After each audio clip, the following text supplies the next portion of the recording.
Shah Iran हर दूसरे माह पाकिस्तान का दौरा करते थे और पाकिस्तान की तरक्की को हैरत से देखते थे। फलस्तीन के लिए पहली आलमी आवाज भी हमने उठाई थी। शाम, उर्दन और मिस्र की सिफारतकारी, आजादी और बहाली में भी पाकिस्तान का अहम किरदार था।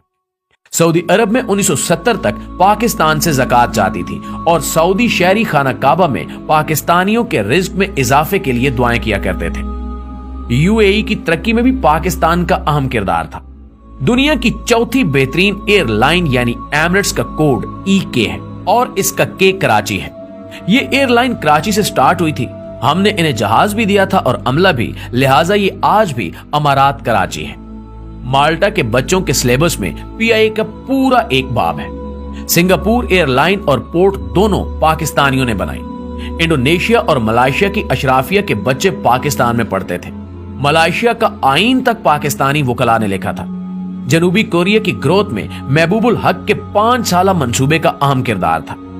भारत 1990 की दहाई में पाकिस्तान से बिजली खरीदता रहा और मनमोहन सिंह ने शाइनिंग इंडिया का पूरा मंसूबा पाकिस्तान से लिया था।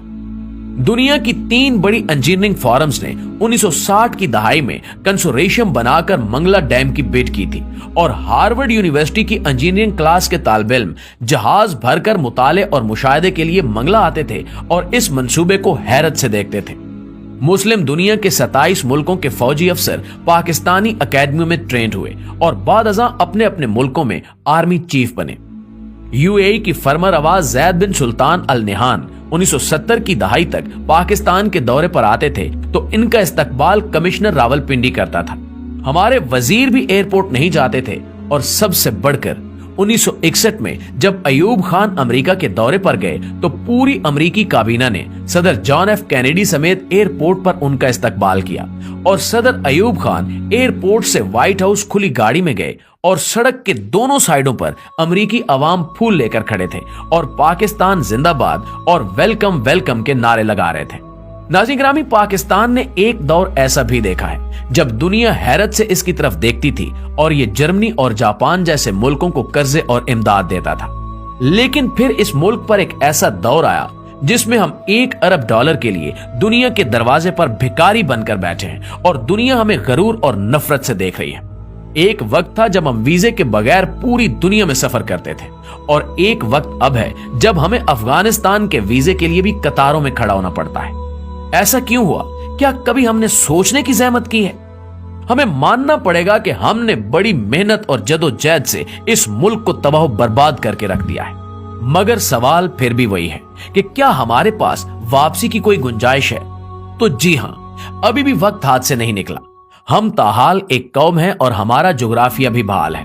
लिहाजा हम आज अगर नींद से जाग उठे, हम आज अपने हाल पर रहम करें तो हम 10 से 20 वर्षों में दोबारा उस लेवल पर आ सकते हैं जिस पर हम दूसरे मुल्कों को इमदाद और कर्जे दें। लेकिन इसके लिए हमें चंद बड़े फैसले करना होंगे। कोई भी सियासतदान 2 या हद 3 से ज्यादा मुद्दत तक वजीर आजम ना रह सके और मुल्क को बिजनेस फ्रेंडली बनाया जाए। कोई भी शहरी या गैर मुल्की मुल्क में कंपनी खोल सके और कारोबार कर सके और हुकूमत उसे 5 साल तक टैक्स की रियायत दे। हम फौरी तौर पर आबादी कंट्रोल करें और 30 साल की उम्र तक तमाम लोगों को हुनरमंद भी बनाएं।